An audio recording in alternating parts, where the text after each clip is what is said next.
de la Nación. Tu voz en el Congreso. TTV, el periodismo en el Congreso, de lunes a viernes.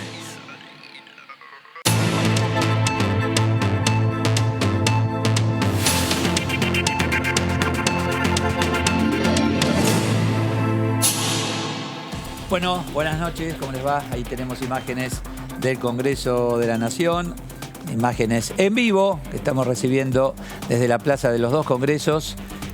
Y ya llega la actualidad legislativa. Las principales noticias del día están aquí en Diputados TV, el resumen. Y está la imagen para comenzar esta semana. ¿Qué tal? ¿Cómo les va? Muy bienvenidos. Se van a mantener informados durante estas horas de programa con cada uno de los temas. Débora de Urieta, buenas noches, señora. Buenas ¿Cómo le va? ¿Cómo le va? ¿Qué tal? Bien, muy bien, muy bien. Hola, Fernando. Pero muy bien, acá estamos. ¿Qué tal? Eduardo, Bueno, actividad, señores, que tienen que ver, en principio, con esta moratoria, esta intención, que en principio la intención está, y está muy bien, porque el tema se discute y se seguirá discutiendo, algunas modificaciones que se están pidiendo desde distintos sectores, pero en la Comisión de Presupuesto el tema se está tratando y en principio la reunión sería mañana, ¿no? Mañana en comisión, sí, mañana 11 de la mañana. Recordemos que es un proyecto que ya se trabajó durante 2 reuniones de comisión, que la semana pasada parecía que salía el dictamen, para esta semana ya tener el tratamiento en el propio recinto, y que ciertos acuerdos, por lo menos también pedidos de la oposición, y hay propuestas de la oposición para modificar el proyecto original que vino del Ejecutivo, hizo que mañana se convoque una nueva reunión. Es el primero de los temas que repasamos en estos títulos.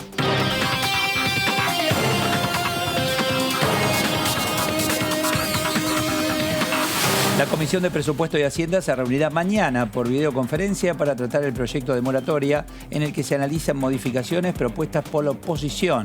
Además, será debatida una ampliación del presupuesto 2020 que envió el Poder Ejecutivo. Se espera que estos temas sean incluidos en la sesión de esta semana en la Cámara Baja.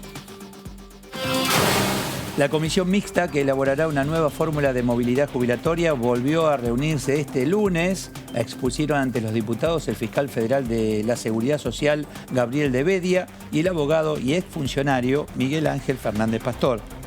En Diputados TV ampliaremos con testimonios de los protagonistas.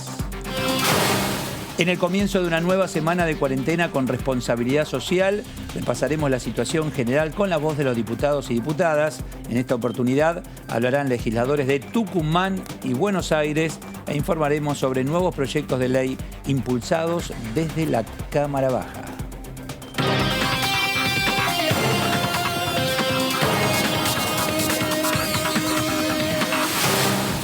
Bueno, y el tema tiene que ver con esta nueva moratoria que, está todo el mundo pidiendo ya necesitamos algunos cambios, ¿no? Y necesitar saber qué pasa. Y así es, es una ampliación de la moratoria que había sido sancionada en diciembre del año pasado en la ley de cuando se sancionó la emergencia. Sí. Y bueno, obviamente toda la situación de la pandemia precipitó a que se proponga una ampliación de esa moratoria. O sea que previo a la pandemia ya existía este proyecto. El año pasado, cuando se declararon 11 emergencias, entre ellas había una moratoria que no era tan amplia. Por eso ahora se le dice la moratoria para todos. Informalmente, digamos. Está bien. Así que la idea es, como bien contaba Fernando, que mañana obtenga dictamen y la idea es tratarla en la próxima sesión, que sería esta semana. A esto se suma la intención de modificar la ley de quiebras. Sí. Porque la intención es salvar a la mayor cantidad de empresas posibles y de personas en relación a esta difícil situación por la que se está atravesando. Claro, sí, y eso lo están pidiendo los empresarios principalmente, que le piden al Congreso rápidamente que se discuta una modificación a la ley de quiebras. Y también respecto al tema de la moratoria, se generó una discusión con los propios diputados. ¿Qué pasa con aquellas empresas que han quebrado? ¿Pueden acceder a una moratoria? Algunos diputados de la oposición dicen, no, si la empresa ya quebró. Claro. No estaría en condiciones de acceder a una moratoria. Pero por eso, ¿sabés qué se está haciendo? Mirá, dicen, bueno, a ver, previo, al margen de la moratoria, porque es una parte de las deudas que llevan las empresas. Hay otros tantos temas que tienen que ver con los acreedores, privados, etcétera. Dicen, bueno, antes de modificar ley de quiebra, vamos a una intención de mediadores como para que ustedes puedan solucionar previo a ir a una instancia judicial. Claro. Y sobre lo que decía recién Fernando, tema de empresas que ya están quebradas, justamente lo que denuncian desde Juntos por el Cambio es que es un traje a medida para la empresa de Cristóbal López o el combustible. ¿Algún punto? Exactamente, porque dicen que como la empresa ya está quebrada, la AFIP debería cobrar unos 100 millones de dólares, pero si se diera esta moratoria, en vez de cobrarlo en el corto plazo, tendría 10 años para pagarlo. Por eso se armó tanta... Claro, dejaría de existir por lo menos la presentación judicial, porque estaría, al acogerse una nueva moratoria, estaría como normalizando su situación, más allá de que no está pagando, pero normalizaría con digamos, extender los pagos de aquí a 10 años, ¿no? Bueno, el tema es delicado, ya era delicado y bueno, con la cuarentena esto se ha agravado, ¿no? Lamentablemente. Vamos a saludar a Luis Pastori, es diputado por la Unión Cívica Radical allí en Misiones y secretario de esta comisión. Pastori, Eduardo Serenellini, gracias por atenderme. ¿Qué tal, Eduardo, y a toda la mesa? Muy buenas noches. Buenas noches, por la comunicación. No, al contrario, al contrario. Bueno, momento delicado y momento donde, por un lado, se necesita recaudar porque hay que acompañar y ayudar a distintos sectores, pero bueno, la situación económica está bastante complicada, ¿no, Pastori? Sí, absolutamente. Por eso es bueno que reafirmemos, lo hago no solamente a título personal, sino creo que de todo el interbloque, la absoluta necesidad de una ampliación de la moratoria. Creo que debe ser la primera vez en la historia, Eduardo, yo no encontré antecedentes de que una moratoria que todavía no venció el plazo de acogimiento está vigente, antes de que venza la moratoria ya necesita ser reformulada. Pero claro, en medio han pasado muchas cosas, ¿no? Claro. Nosotros estamos de acuerdo con la ampliación, estamos de acuerdo con que deben incorporarse a todos los contribuyentes, no solamente MIPYMES, sino también grandes empresas, entidades sin fines de lucro, a todos, darle mayor tiempo para el pago de la primer cuota, del acogimiento a la moratoria, bajar la tasa de interés de financiamiento. Bueno, en todo esto nosotros acompañamos y estamos de acuerdo. Hay un tema con el cual, o dos temas, con el cual queremos, o con los cuales queremos fijar también nuestra postura y, no sé, esperemos que el oficialismo los pueda ver. El primero es lo que ustedes estaban comentando respecto a que esto es un traje a medida para la inclusión de OIL Combustibles, de Cristóbal López, a la moratoria, ya que por un lado permiten que ingresen a la moratoria el impuesto a los combustibles, que en la moratoria vigente no lo prevé, y por otro lado permite que ingresen las fallidas, las quebradas, sin continuidad en la explotación, o sea, empresas que ya técnicamente no existen más, que han fallecido, por decirlo y que se entienda bien. ¿Cuál es el objetivo desde nuestro punto de vista? Al ingresar en la moratoria, quedan condonadas todas las consecuencias penales que la conducta del evasor tiene. Esto es la ley penal tributaria por la cual está procesado, él y sus socios están procesados y que se pena con la prisión. Esto no es multa, sino que es prisión. Bueno, al ingresar a la moratoria, esta situación penal queda como blanqueada, queda sin efecto, y aquí no pasó nada, ¿sí? Por eso es que nosotros claramente nos oponemos a este tema. Y el segundo tema que hemos propuesto a la comisión es incorporar un capítulo de premio de beneficios a los contribuyentes cumplidores, porque toda moratoria siempre es muy injusta con aquellos que han venido cumpliendo en tiempo y forma a pesar de las dificultades. Es hora de que se le dé también algún reconocimiento a aquellos que han venido aportando al fisco. Bueno, ahora el otro día nos decía un diputado, decía, es difícil de poder determinar quién cumplió y quién no cumplió. Con la tecnología que tenemos hoy, está todo digitalizado. ¿Es difícil poder determinar quién cumplió, quién no cumplió? Y en el caso anterior, perdóneme, en el primer tema que usted contaba, digo, también, porque vamos a perjudicar una cantidad de compañías por uno que también es, pero fácilmente identificable. Así es. No es difícil para nada. Hoy la AFIP, hace ya bastante tiempo, tiene toda la tecnología y tiene todas las herramientas y tiene perfectamente identificados, es más, tiene una categorización de contribuyentes por riesgos 1, 2, 3, 4. Entonces, eso lo tienen con apretar un botón, ¿no? Por así decirlo. O sea que no es para nada difícil. Es una cuestión de decisión política, si se quiere o no se quiere hacerlo. No hay otra excusa. Diputado, ¿qué tal? Débora Urrieta lo saluda. ¿Qué tal? Mañana entonces, ¿irán con un dictamen propio o imaginan que pueden acercar posiciones y sacar un único dictamen? Bueno, ojalá podamos acercar posiciones. Nosotros estamos predispuestos y celebramos en su momento que el presidente de la comisión haya extendido por una semana la posibilidad de dictaminar el proyecto, pero la verdad es que hasta aquí, mañana es la sesión a las 11 de la mañana en comisión, yo al menos no conozco de ningún acercamiento que pudiera acercar posiciones, ¿no? Ojalá pudiéramos lograrlo. Diputado Pastori, ¿cómo le va? Fernando Fraquelli saluda. Diputado, muy bien. ¿Qué dice el oficialismo cuando ustedes le plantean que esta ley, o por lo menos algún artículo, está hecho a la medida de Cristóbal López y que anticipan que no lo van a modificar? Mire, tuve oportunidad de planteárselo yo personalmente en la comisión, la primera, porque ya tuvimos 2 reuniones de comisión. En la primera reunión donde estuvo presente el ministro Culfas y la licenciada Marcó del Pont, titular de la AFIP. Le hice la pregunta a Marcó del Pont y la respuesta de ella fue que ellos no analizaban la casuística, o sea, no analizaban los casos en particular, sino que dictaban la norma en general sin saber a quién le correspondía o no el beneficio de la norma, lo cual me parece poco creíble en realidad, que ante un caso de tanta notoriedad pública como es este que estamos hablando, y siendo una cosa tan sencilla, es pura lógica que no lo hayan contemplado. ¿Se lo pudo plantear usted eso, diputado? ¿Le pudo decir, mire, esto es pura lógica? ¿Se lo planteó? No, porque no nos dan posibilidad de una repregunta, digamos.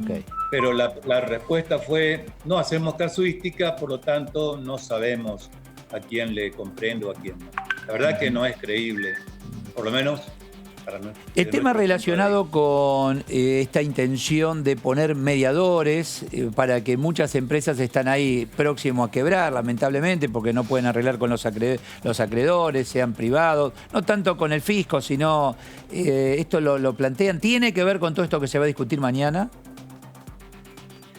Tiene que ver, aunque esto es otro proyecto, digamos, por separado. Ley de quiebra, ¿no? Pasa por allí. Discutir en la Comisión de Legislación General una modificación a la Ley de Concurso y Quiebra. Hay varios proyectos presentados, muchos de nuestro interbloque. El primero de todos fue de nuestro bloque incluso. Así que obviamente que estamos contestes en que esto es necesario. Hay que modificar la Ley de Quiebra para darle mayor flexibilidad a los deudores, que puedan solucionar la situación con más herramientas de las que hoy disponen, con más tiempo. Así que estamos de acuerdo en que este es un tema que hay que tratarlo y que hay que aprobarlo. Y es más, si me pregunta, ya debería estar aprobado, ¿no? Creo que acá se durmió el oficialismo en no impulsar este proyecto ya antes. Diputado, aprovechando que esta semana va a estar el jefe de gabinete, Santiago Cafiero, ¿este tema ustedes lo van a plantear también, el tema de la moratoria? ¿Hay preguntas que ya le han girado al jefe de gabinete sobre estas iniciativas? Sí, hay preguntas que se le han hecho con mucha anticipación, porque en principio el jefe de gabinete iba a venir en el mes de mayo a la Cámara de Diputados, cosa que no ocurrió. Pasó el mes de junio, fue a la Cámara de Senadores y recién ahora viene a diputado con las preguntas que le hicimos para mayo. O sea que seguramente él va a tener su tiempo de exposición y en el tiempo que le corresponda al interbloque claramente que estos son los temas que están hoy en la agenda y que son los que más nos preocupan. Ahora, qué difícil porque uno les hacen estas preguntas por escrito. Y es todo tan dinámico en el mundo y tan dinámico en la Argentina que cuando llega el momento de escucharlo, tal vez son temas que ya quedaron. Y sí. Sí, 2 meses ya es una eternidad, ¿no? Dado el contexto, sí, la verdad que sí. Qué importante que es el encuentro de mañana porque uno hace foco solo en el tema moratoria, etcétera, pero un poco lo charlábamos hace unos días. Abren reapertura de la cuarentena en algunas actividades económicas, pero comienzan nuevas obligaciones y se superpone con las obligaciones que vas a tener ahora con moratoria. Sí, sí, así es. Y le comento también, Eduardo, que mañana estamos convocados no solo para tratar la moratoria que va a tener dictamen de una manera o de otra. Si no se receptan nuestras inquietudes, seguramente iremos con un dictamen de minoría, sino que también se va a empezar a tratar la ampliación de presupuesto 2020. En realidad el presupuesto 2019, que fue prorrogado para el 2020, ya fue retocado 13 veces en lo que va del año y ya no resiste más. Por eso necesita una ley que lo amplíe de una manera bastante importante. Estamos dispuestos también a tratar este proyecto, pero si me da 30 segundos, le digo algo con lo cual no estamos de acuerdo, porque en el proyecto de la ley de ampliación de presupuesto, en los últimos artículos, en 2 artículos, se modifica la ley de IVA, eximiendo, mejor dicho, eliminando la exención que en el IVA tiene la venta de leche, sea leche en polvo, leche fluida, entera o descremada, y se la lleva a un lote de productos cuya venta está gravada a un 10,5%. Para hacerlo bien directo, pasa del 0% de IVA al 10,5% de IVA. O sea, aumenta la leche. El 10,5%. Me parece que esto es otra cuestión que obviamente que no estamos de acuerdo, de un gobierno que proponía gravar con un impuesto a los recontra ricos, ¿se acuerda? El impuesto a las grandes fortunas que nunca entró, pasa a gravar la leche, que es un consumo popular si los hay, ¿no? Entonces, bueno, es otro tema con el cual también mañana vamos a plantear nuestra disconformidad. También tengo entendido que hacen otro cuestionamiento vinculado con el financiamiento al Tesoro por parte del Banco Central. ¿Se va a plantear algo por ese sentido mañana? Lo que propone la ley, el proyecto de ampliación, es que el banco pueda contabilizar los títulos públicos a su valor técnico, que es el valor de rescate que tiene un título en un determinado momento, ¿no? No el valor de mercado. Esto le permitirá poder contabilizarlo por un valor muy superior al valor de mercado y le da más aire, digámoslo así, para poder emitir más dinero, ¿no? Que también es un tema que lo queremos discutir. Efectivamente, eso está previsto también en este proyecto. Muy bien, muchísimas gracias, diputado Pastori. Que tengan buen trabajo mañana. Muchas gracias. Bueno, saludo a todo el equipo de la mesa. Bueno, gracias. Gracias por la consultación. Muy amable, muchísimas gracias. Bueno, el tema del impuesto a la leche es clave. Sí. El Lechegate. Qué bárbaro, ¿no? Sí, sí, porque es cierto, estás hablando de siempre decís, alimento esencial, pan y leche. No, y además que venían con el plan contra el hambre, la tarjeta alimentaria y demás, es algo contradictorio que en este contexto se aumente el valor de la leche. O sea que la reunión de mañana... Me parece que es una discusión que se abre y una discusión que van a tener que dar. Y desde el oficialismo, si avanza esa iniciativa, van a tener que explicar bien por qué avanza en este momento, ¿no? Me parece, ¿no? Porque por otro lado, decía el diputado Pastori, se está queriendo gravar a las grandes fortunas, proyecto que dijo no ingresó, pero que sabemos que va a ingresar, porque ya lo anticipa el oficialismo que va a ingresar. Me parece que entre la suma y la resta de los impuestos que van a recaudar, el tema de la leche es un tema Pero digamos esencial, que, ¿no? a ver, como efecto... Sí, totalmente. Es negativo totalmente. Claro. Decir, ¿cómo me estás aumentando la leche? O sea, ¿te imaginas que... ¿Y cuál es el motivo? Necesitan recaudar. Acá se necesita recaudar. A ver, no me estás vendiendo autos, no vendes motos, no vendes casas, no vendes... A ver, ¿qué se ve? Y alimento, leche, bueno... Vamos ahí, aumentemos la leche. Así que, ¿Cómo? Y que es un impuesto que se coparticipa, así que va a todas las claro, exactamente. Todo, a ver, la base es que se necesita recaudar. Todo el mundo pide, ¿no? Sí. Cierto. Bueno, ¿de dónde sale el dinero? Ya se dijo, este fin de semana en los principales diarios van a dejar de emitir porque se dan cuenta que la cosa se complica. Se recaudará de donde se pueda. Y a partir y ayudar a reactivar la economía. Al reactivar la economía, comenzás a recaudar impuesto al valor agregado, etcétera. ¿No? Sí. Pero bueno, es un tema delicado. Justo el de la leche en este momento llamó la atención. Sí. Claro, y es un círculo, ¿no? Que en definitiva vos necesitas como medidas, cuando se le piden desde distintos sectores al gobierno nacional medidas post pandemia, como qué medidas vamos a adoptar a partir de que salgamos de esta situación, el Estado también tiene que tomar sus medidas. Dentro de las medidas de reactivación será el equilibrio, buscar el equilibrio fiscal o por lo menos intentarlo. No es fácil. Bueno, saludo a Germán Martínez por Santa Fe, Frente de Todos. Germán, Eduardo Serenellini, gracias por atendernos. Hola Eduardo, muy buenas noches, saludos para vos y para toda la mesa. Estamos hablando de Santa Fe, cuenca lechera justamente, Córdoba, Santa Fe, y bueno, recién nos tocaba el diputado con quien hablamos, la situación relacionada, diputado Pastori, con el aumento en el impuesto a la leche. Sí, quiero decir algo respecto a eso, seguramente mañana lo analizaremos a las 11 de la mañana. Realmente me parece que Eduardo, ¿bajó la leche en junio del 2019 cuando se bajó el IVA?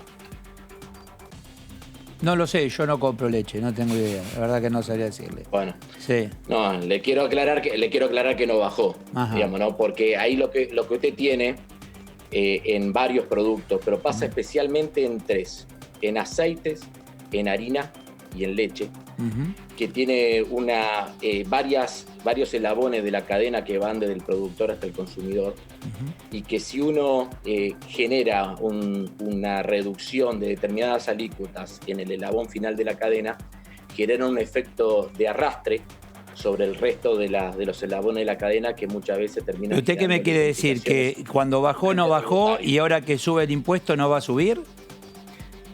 No, yo creo que a mí me parece que lo que tenemos que hacer, y el mismo proyecto lo plantea en sus argumentos, lo que estamos tratando de buscar en varias cadenas, que nosotros podamos tener certeza de que las rebajas que se producen en el IVA puedan tener efecto directamente en el consumidor. Yo creo que me parece que estamos hablando de un proyecto enorme de ampliación presupuestaria.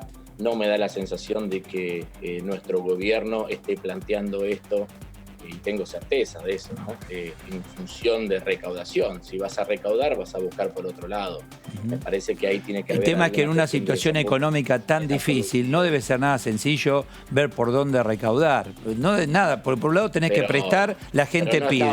No estamos buscando recaudar por la leche. No estamos buscando recaudar por la leche. Eso es lo primero que te quiero dejar en claro. Me parece que hay una cuestión de que nosotros tranquilamente mañana lo vamos a poder charlar en la comisión de presupuesto, donde obviamente que estamos convocados por el presidente de la comisión, Carlos Heller, para tratar dos temas importantes. Por un lado la moratoria y por el otro lado esta ampliación presupuestaria que acaba de ingresar a la Cámara de Diputados. ¿Qué tal, diputado? Débora Urieta lo saluda. Me dice que con el impuesto al aumento del IVA a la leche no se va a recaudar. ¿Cómo piensan recaudar dinero para poder llevar adelante esta ampliación?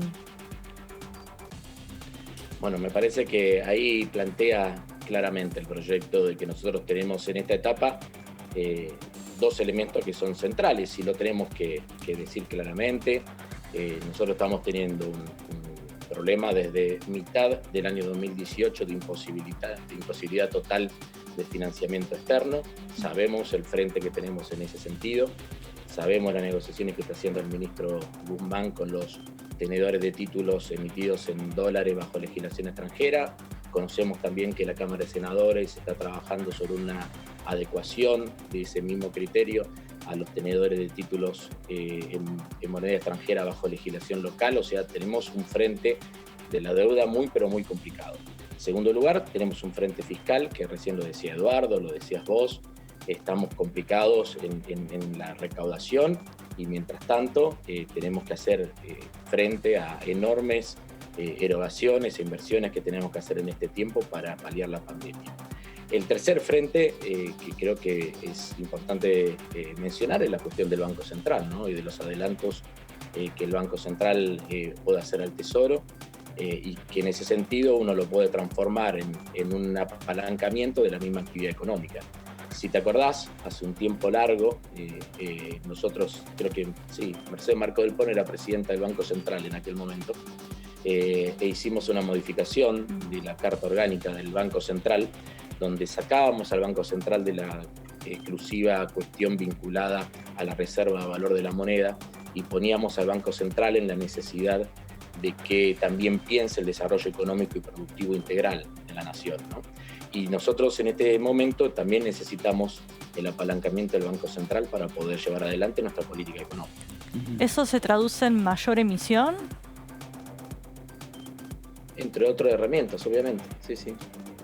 No hay que tener, sinceramente, me parece que si algo tenemos que hacer en este tiempo es terminar con algunos antiguos clichés que nos habían metido en la cabeza respecto a la situación económica y algunas decisiones de política económica. El mundo se está apalancando en todas las economías a partir de la impresión y de la posibilidad de los bancos centrales de financiar a los tesoros. Pero el mundo tiene dinero y nosotros no, Germán. Esto es inflación por emisión. El mundo no tiene. ¿Cómo que no tiene? El mundo no tiene dinero, Eduardo. El mundo no tiene dinero. No. Inclusive en los Alemania, lugares, la Unión Europea no tienen dinero. O sea, de lo que han acordado y esa ayuda. ¿Vos tenés certeza de dónde sale el dinero del paquete de ayuda que de la semana pasada realizó Estados Unidos? El anuncio. Estados Unidos vive de déficit fiscal. Bueno, vive pero no tiene déficit fiscal. Tengo entendido que no sufre los problemas que sufre la Argentina, Martínez. Nosotros estamos pidiendo... bueno, entonces hay una diferencia importante entre Europa, Estados Unidos y la Argentina. Nosotros de acá estamos tratando de solucionar problemas con los acreedores que dicen si te gusta bien y si no, y no lo podemos solucionar. No nos presta nadie un peso, porque si no estaríamos resolver ese problema. Claro, y encima tenemos la economía destruida, no es una situación tan cómoda. Y si seguimos emitiendo, no es un cliché, esto es sentido común. Emisión, inflación a futuro, pero seguro. ¿Y ahí qué vamos a hacer? Pero, Eduardo, te vuelvo a decir lo mismo. Tuviste una política monetaria restrictiva en los 4 años de Macri y la inflación se fue a las nubes. Sí. Entonces, me parece... Entonces, ya no hay una correlación directa entre impresión e inflación. Me parece que ahí, eso es cuando te digo que hay que terminar con algunos clichés. De lo que te estoy planteando, qué sencillo sería, no soy economista, perdón, no quiero avanzar en algo que no sé, pero insisto, me parece que si no sería sencillo manejar la economía. Emitimos, jugamos al estanciero, o sea, bueno... No es sencillo manejar la economía, ni te digo que sea una solución sencilla, y también te digo que a pesar de todo esto tenés que plantear equilibrios justamente para no generar descompensaciones futuras. Yo coincido con vos en eso. Lo que digo es que algunos argumentos clásicos de la política más, si se quiere, liberal en términos de administración de la economía, me parece que han quedado, tanto en los 4 años de Macri como en este tiempo de pandemia, han quedado un poquito olvidados, ¿no? Y me parece que nosotros en ese sentido no tenemos muchos elementos de donde apalancar una política de gasto. Y en una situación muy difícil también hay que entenderla, ¿no? Hay una planilla estamos hablando de que en la ampliación presupuestaria estamos inyectando 230.000 millones de pesos para los gastos de la pandemia, 565.000 millones de pesos para jubilaciones, 60.000 millones de pesos para pensiones no contributivas, 22.500 millones de pesos para prestaciones de PAMI. Esto es algo que también hay que decirlo, 213.000 millones de pesos para subsidio a la energía. ¿Cómo hacemos para sostener hoy lo que hicimos en el mes de diciembre? ¿Te acuerdas que en el mes de diciembre una de las primeras decisiones de la Ley de Solidaridad Social y Reactivación Productiva fue justamente frenar los tarifazos, dejarlo en el lugar donde estaban? No pudimos retroceder, pero dejarlo en el lugar donde estaban. ¿Con qué idea lo dejábamos en el lugar donde estaban? Suponíamos que con los próximos incrementos de salarios que íbamos a tener en una economía que íbamos a tender a normalizar, el proporcional de lo que tus gastos permanentes destinan al gas y a la electricidad, o al transporte en general, iba a verse menguado. Bueno, nadie esperaba esta pandemia, lamentablemente. Pero entonces ahora tenemos que sostener 213.000 millones que tienen que ver con el subsidio de la energía, 54.000 millones que tienen que ver con el subsidio del transporte. Mire, en mi provincia, Eduardo, en la ciudad de Rosario, llevamos 26 días de paro de transporte, automotor de pasajeros, ¿no? Y es la segunda tanda ya de casi 20 y pico de días, digamos, ¿no? Porque estamos todavía un 60% abajo de la cantidad de pasajeros transportados que estábamos el 20 de marzo. Y estamos hablando de una ciudad de Rosario que ya ha generado o ha recuperado el 75% de la actividad económica. Entonces, es realmente una situación muy complicada, y en eso es donde yo le pido sinceramente y con el respeto de siempre a los dirigentes de la oposición, que tengamos una mirada amplia sobre la situación del país en la que estamos, sobre lo que vivimos nosotros en los últimos 4 años y sobre lo que estamos viviendo específicamente en estos 4 meses. Eduardo, Alberto lleva 7 meses de gobierno y lleva más tiempo en pandemia que sin pandemia. Sí, claro, sí, es cierto. Sí. Entonces digo, diputado. sí. Sí. Germán, ¿cómo le va? Sí. Fernando Fraquelli saluda. Hola Fernando, ¿cómo estás? A partir de estos planteos que usted está haciendo y que cuenta cuál es la receta argentina, cuál es la receta en definitiva del mundo respecto a este tema de la pandemia y desde el punto de vista económico y financiero, cómo se enfrenta, ¿la oposición qué dice? ¿Va a acompañar esta ampliación del presupuesto? A mí me parece que... espero que mañana podamos tener una reunión positiva. Ya sería la tercera reunión sobre el tema moratoria.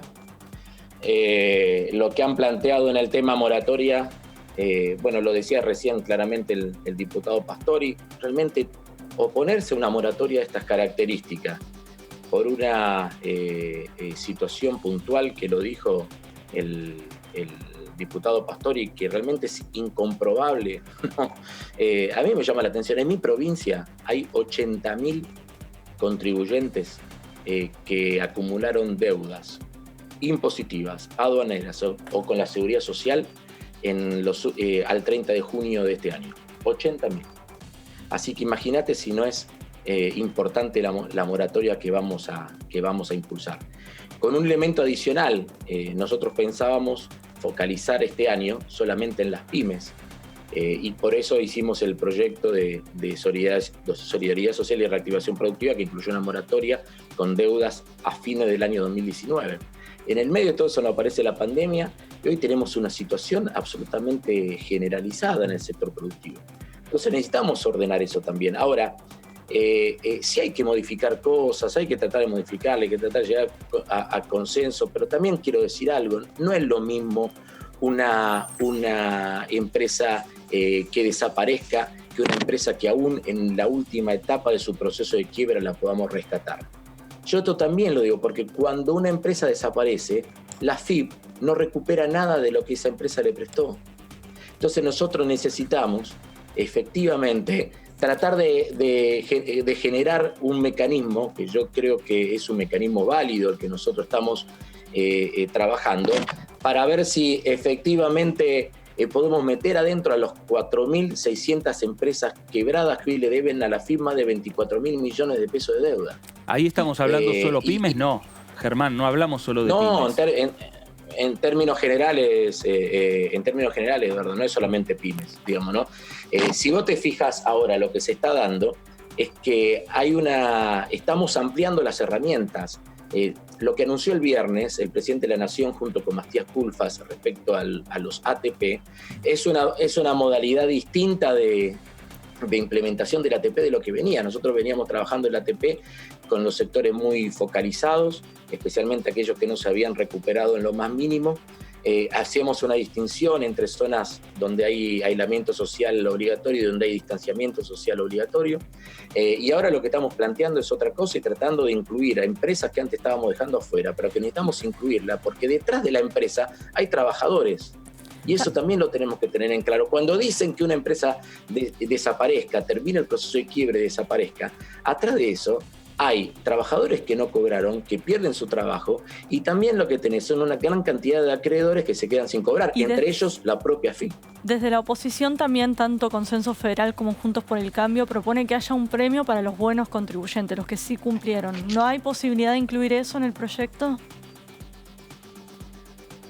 Yo no sé si no hay posibilidad. La semana pasada en la reunión de comisión se lo dije al diputado Heller. No es fácil para el diputado Heller conseguir consensos en esta etapa y más en un proyecto de moratoria, ¿no? Pero no sé cómo vamos a terminar y en qué situación va a terminar la reunión que mañana tenemos pensada en la Comisión de Presupuestos. A mí me da la sensación, sinceramente, que hoy aquellos que han cumplido tienen que ver no por una cuestión de solidaridad, sino porque provienen de sectores que en algún lugar la pandemia no los ha castigado tanto, o en sectores en los cuales la pandemia lo dejó trabajar. Entonces, a mí me parece que para tener claro si un contribuyente es cumplidor, uno debería ver el año fiscal completo, ¿no? Esta es mi mirada sobre eso. Ahora, puede ser que aparezca alguna alternativa. De hecho, la semana pasada ya aparecieron algunas alternativas interesantes a ser consideradas por diputados de Juntos por el Cambio. Esperemos a ver mañana cómo fluye. Es muy interesante la presupuesto. expectativa en relación a la reunión de mañana, porque es bien importante este tema. Gracias, diputado Martínez, muy amable.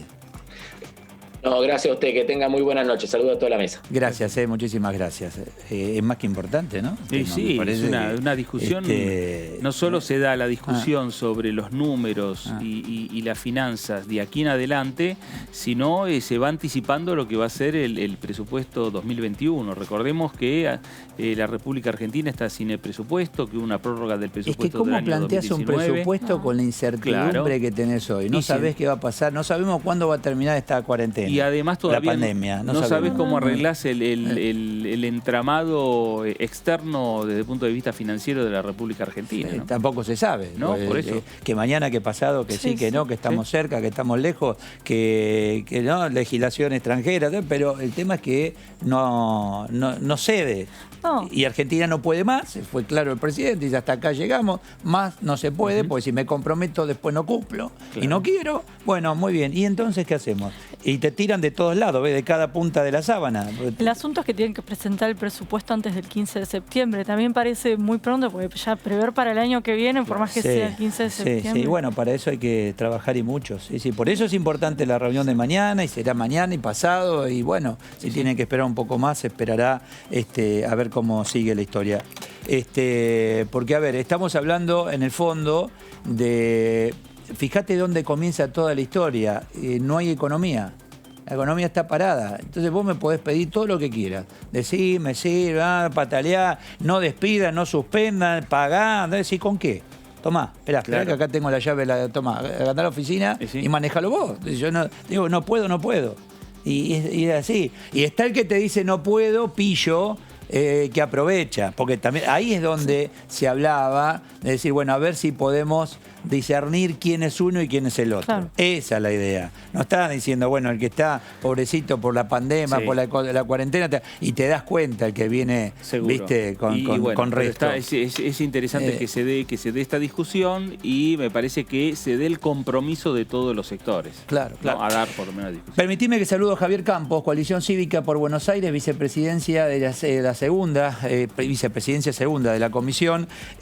Campos, Eduardo Serenellini. Hola Eduardo, buenas tardes, ¿cómo les va? Bien, muy bien, muy bien, muy bien. Y digo, anticipando lo que va a ser mañana una reunión fuerte, dura y más que importante, ¿no, Javier? No sé, apareció ahora como frutillita del postre incremento aparente en el impuesto, un impuesto más a la leche.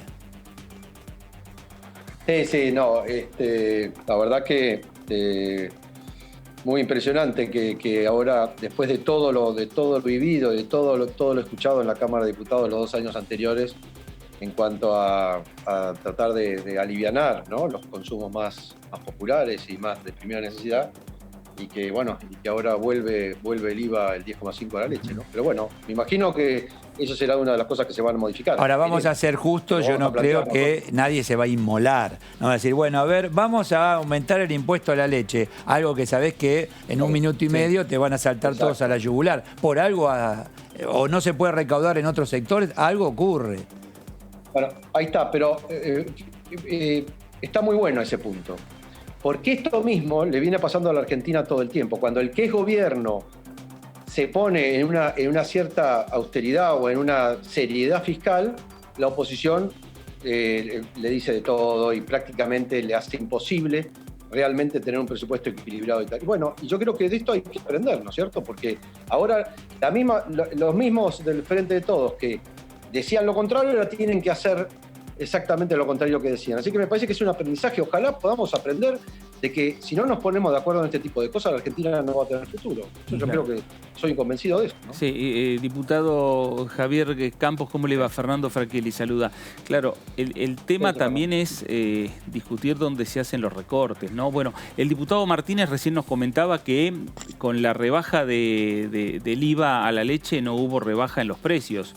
O sea que habrá de tomar algunas medidas respecto a que si hay rebajas efectivas en el impuesto a la leche, como se hizo en algún momento, que esto también se vea reflejado en el consumidor final.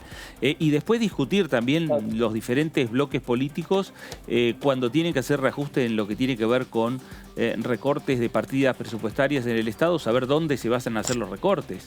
Acá la Argentina ha pasado momentos donde se recortó desde la educación hasta los hospitales, ¿no? No es solo recortar por recortar. A ver, yo creo que el tema del Estado que nos hemos dado los argentinos, porque esto lo hemos creado entre todos, o sea que yo no puedo, digamos, decir que el Frente de Todos hoy, o el peronismo antes, o los radicales, o lo quien fuese, esto lo hemos construido entre los argentinos todos, que todos demandamos cosas del Estado que no sabemos de dónde van a salir y después nos quejamos de los problemas que ocurren. Argentina tiene de los últimos 107 años, 100 años de déficit fiscal ininterrumpido. O sea, no interrumpido, tiene de los 107, 100 años con déficit fiscal. O sea, somos un canto a la mala administración. Y después está el tema de la leche, que los pollos, que no sé qué, que las inversiones, que las retenciones aduaneras, a las producciones agrícolas. Obviamente, de algún lado va a salir, pero lo primero que tenemos que hacer es darnos cuenta de que el problema que tenemos todos los argentinos es que no nos estamos pudiendo administrar. No hoy, no con el señor Alberto Fernández, desde mucho antes, desde muchísimo antes, porque este dato que les acabo de compartir es impresionante. 100 de 110 años, 107 años, 100 años con déficit fiscal. De los últimos, desde el año, un dato que estoy preparando un trabajo para pensar para adelante, pues yo creo que ya discutir para atrás ya no tiene más sentido. Argentina, desde el año 1960 hasta hoy, es el primer país del mundo, ranking número 1, con más años en recesión. 24 años de recesión desde 1960 hasta hoy. Los países que nos siguen en ese excelente ranking son Congo, Zaire, Haití, Zimbabue y me parece que Costa de Marfil o Ghana. O sea, fíjense lo que hemos creado los argentinos. Yo creo que tenemos que hacer un mea culpa todos. Yo tengo 2 años de diputado, no puedo decir que formo parte de una clase política de muy largo tiempo, pero por supuesto me hago cargo de lo que me toca. Me parece que realmente ya no da más para discutir quién tiene la culpa. Y Campos, tenemos que administrarnos mejor. Dadas las circunstancias, dada que llega la pandemia, ¿se notan los problemas de fondo? ¿Se nota mucho más? Claro, la pandemia está desnudando. La pandemia está desnudando. Es como nos pasa a nosotros en nuestra vida. O sea, vos no ahorraste cuando podías, bueno, cuando te quedas sin trabajo, la pasas peor, claramente. Así que yo creo que a mí me gusta ser positivo y pensar que la pandemia nos puede dar una oportunidad. Yo no creo que el Frente de Todos podría ser flexible frente a propuestas nuestras si la pandemia no existiese. Yo creo que nosotros no podríamos quizás tener una actitud que creo que es buena y es constructiva frente al gobierno del Frente de Todos y la pandemia no estuviese de por medio. Así que creo que es una gran oportunidad. ¿Y qué proyectos impulsaría una vez para el día después de la pandemia, para revertir un poco esta situación de los 100 años que hablaba recién? Yo creo que está clarísimo, como vengo diciendo recién, que el problema nuestro es un problema de administración y claramente como la política es la que administra el país, es un problema de administración política. Entonces, si no nos ponemos a discutir la administración política de este país, no tenemos futuro. Claramente no tenemos futuro, gobierne quien gobierne. Eso, para mí, estoy completamente convencido. Entonces, ¿a qué le llamo administración política? ¿Cómo se eligen los políticos? ¿Cuánto tiempo pueden estar en su cargo? ¿Con qué reglas se los juzga? ¿Cuáles son los premios y castigos a los políticos? Yo les digo una cosa, nosotros acá somos 4, no sé si habrá alguien más ahí en la mesa que no veo. Si a cualquiera de nosotros, con la mejor buena intención... ¿Perdón? No, somos 4, somos total 4.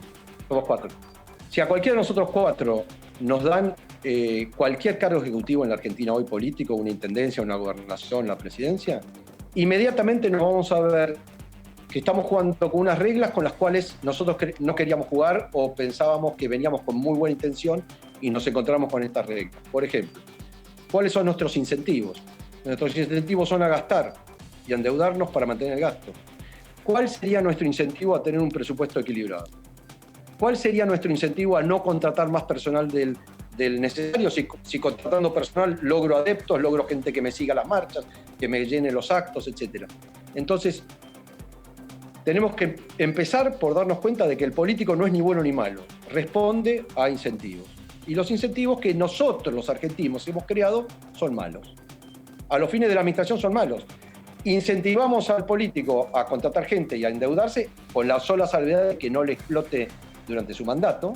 El buen político argentino es el que deja una pelota gigante pero que no le explota a él. Y eso lo hemos visto en un montón de mandatos. Ahora, ¿quiénes sufrimos las consecuencias de esa explosión tardía? Los argentinos, los 44 millones. Yo les pongo un solo ejemplo. Somos 44 millones. Una pregunta, porque conversando con una persona el otro día salió y digo, ¿cómo puede ser esto? ¿Quiénes gobiernan la Argentina? ¿Quiénes son los responsables de la administración en la Argentina? ¿Y cuánta gente es? Se los digo rápido. La gente que tiene firma de presupuestos y de asignación de recursos, y eso son 2.270 personas en Argentina. Esos son los municipios, los gobernadores y el presidente.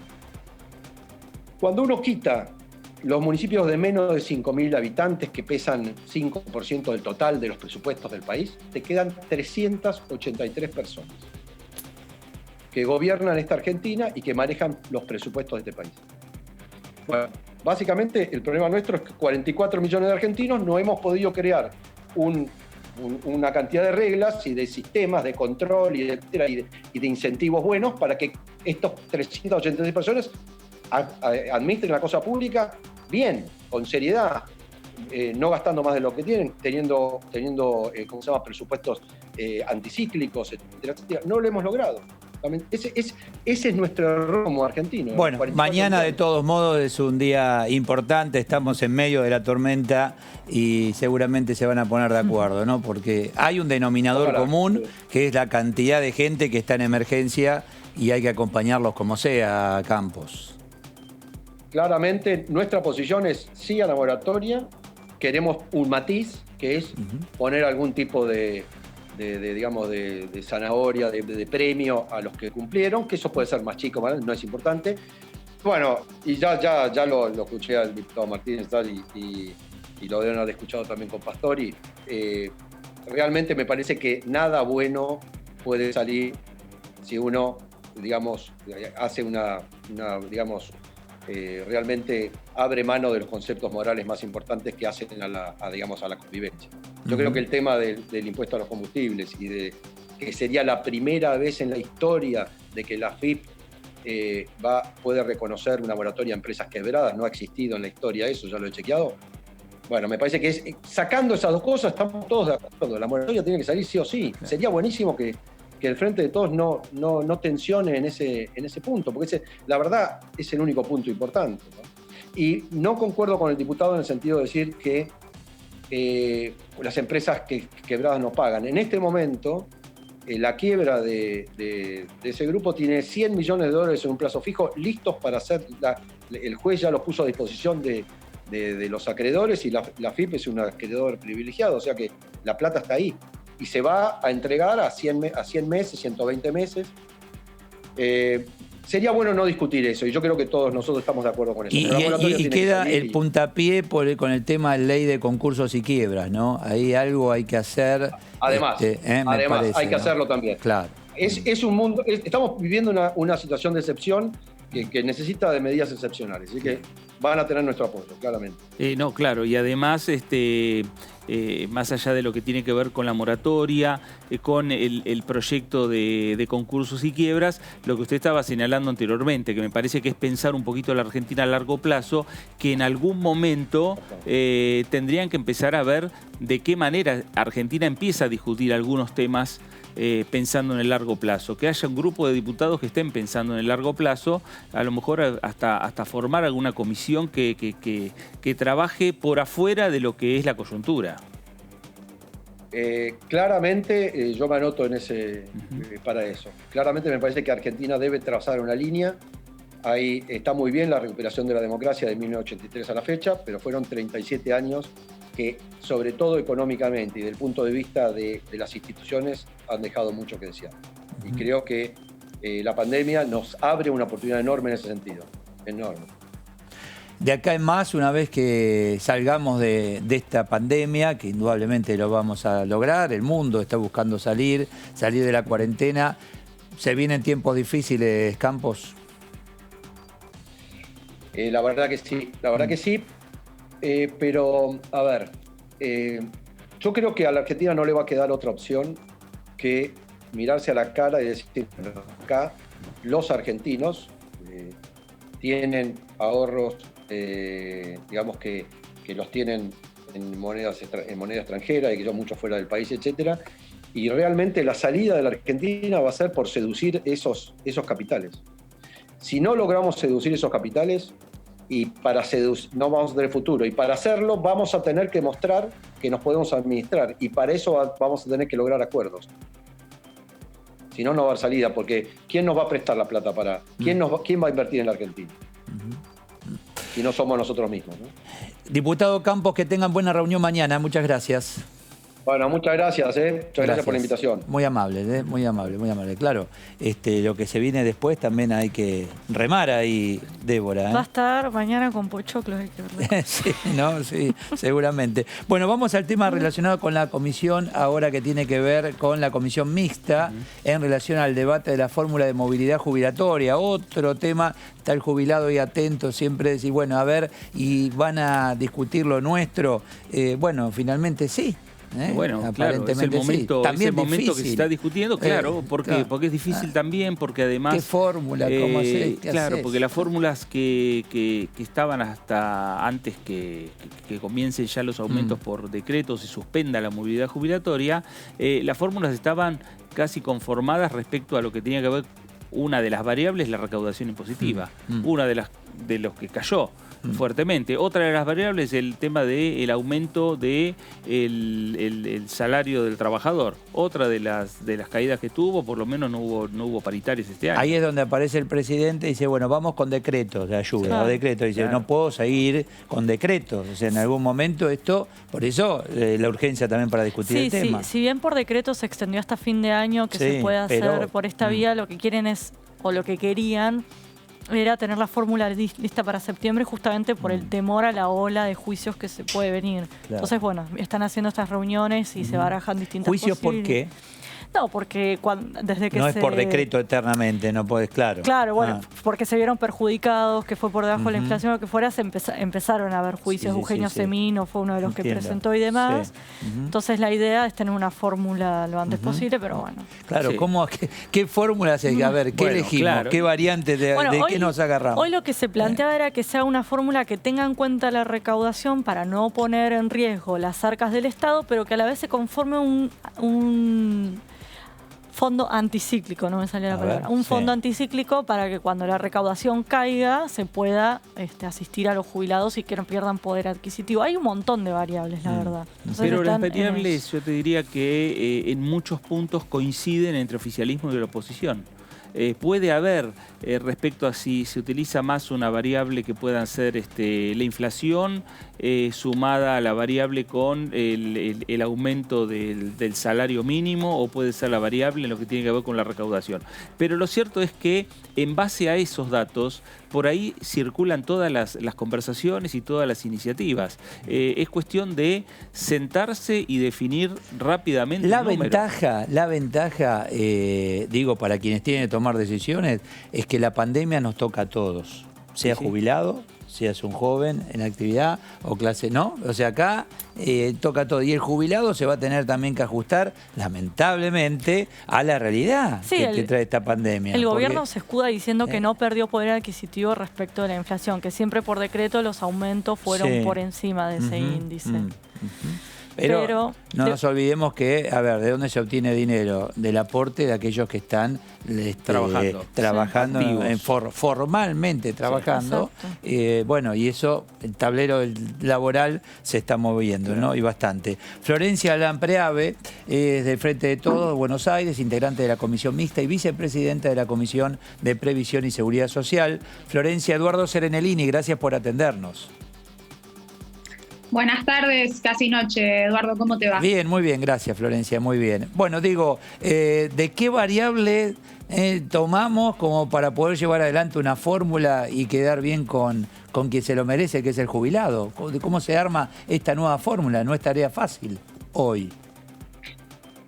Bueno, un poco esto es lo que se viene debatiendo en la comisión bicameral, tal y cual venían ustedes conversando, que tiene que ver con cómo encontrar una fórmula de movilidad lo más completa, equilibrada posible, que tenga en cuenta el principio de solidaridad y el principio también de redistribución que tiene que tener un sistema de seguridad social, contemplando, bueno, un poco lo que venían planteando, pero después qué tipo de variables tener en cuenta. Ahí hoy escuchábamos, bueno, Miguel Ángel Pastor, recién mencionaban la sugerencia de él, que es sí, volver a una fórmula semejante a la de 2008, que contemplaba obviamente la cuestión de la actividad económica y de los salarios, pero también agregarle, es decir, aportarle un fondo anticíclico para cuando la economía cae. Digo, ahí está la cuestión de ver el sistema en su conjunto, y me parece que aporta mucho esta secuencia que estamos teniendo de reuniones con distintos especialistas y expertos para darle contenido y pensar cuáles son las posibilidades para tener en cuenta la sustentabilidad del sistema, como están planteando, que es una cuestión que está puesta sobre la mesa acá y en el mundo, digamos, cómo lograr que los sistemas previsionales sean sustentables y que sigan siendo solidarios y que además de todo garanticen jubilaciones que permitan llegar a fin de mes, ¿no? Que sean jubilaciones que realmente sean después de que alguien trabaja toda su vida, pueda jubilarse y garantizar algo concreto, y que ya lo manifestó el propio presidente. Dice, ya el tema decreto ya está, hasta acá llegamos, hay que definirlo.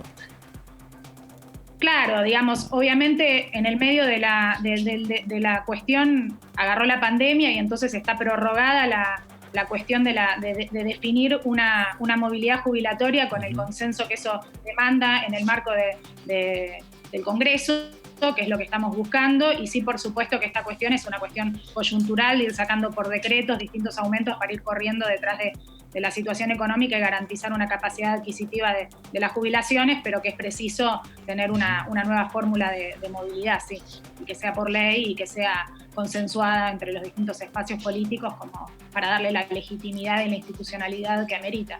¿Qué tal, diputada? Débora de Urrieta la saluda. ¿Imaginan que esa fórmula podrá estar para el mes de septiembre o ya a diciembre, la imaginan? Bueno, la formalidad está hasta diciembre y se está hablando, sí, de intentar llegar antes con una fórmula de movilidad más trabajada, digamos, está así, la fecha hasta de septiembre está dando vueltas, pero bueno, formalmente hay plazo hasta diciembre. Florencia, ¿cómo le va? Fernando Fraquelli saluda. ¿Y cómo están, digamos, las posiciones, las posturas? ¿Están cerca de lograr un acuerdo o el Frente de Todos dice, no, nosotros queremos la fórmula que estaba en épocas de Cristina Kirchner, y Juntos por el Cambio dice, queremos la fórmula de Mauricio Macri? ¿Están cerca de acordar o no?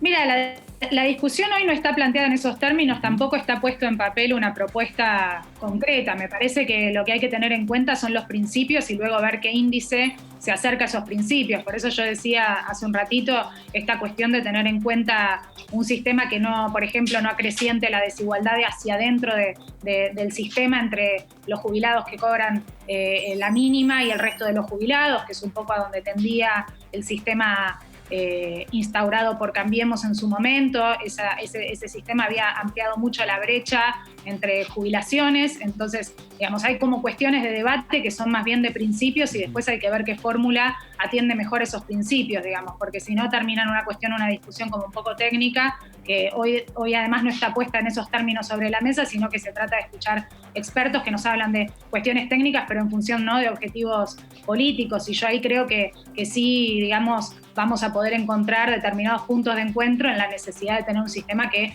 dé respuesta a las necesidades de los jubilados y de las jubiladas para que cobren una cosa lógica y digamos, les permita retirarse del mercado laboral en condiciones dignas, y a su vez cómo garantizar que eso sea sustentable, que es una discusión que ustedes la estaban planteando, que está aquí en el mundo, que tiene que ver con la relación entre activos y pasivos, pero no solamente, porque nuestro sistema previsional también se nutre de otro tipo de aportes que no son únicamente la de los trabajadores formales, por eso su carácter también, bueno, claro, solidario. Pensemos en esa realidad económica también, ¿no? Digo, al tener menos trabajadores formales, ahí las variables ya... ¿Y están analizando incorporar más gente que no ha aportado nunca a la jubilación? Como fue el caso de las amas de casa años atrás.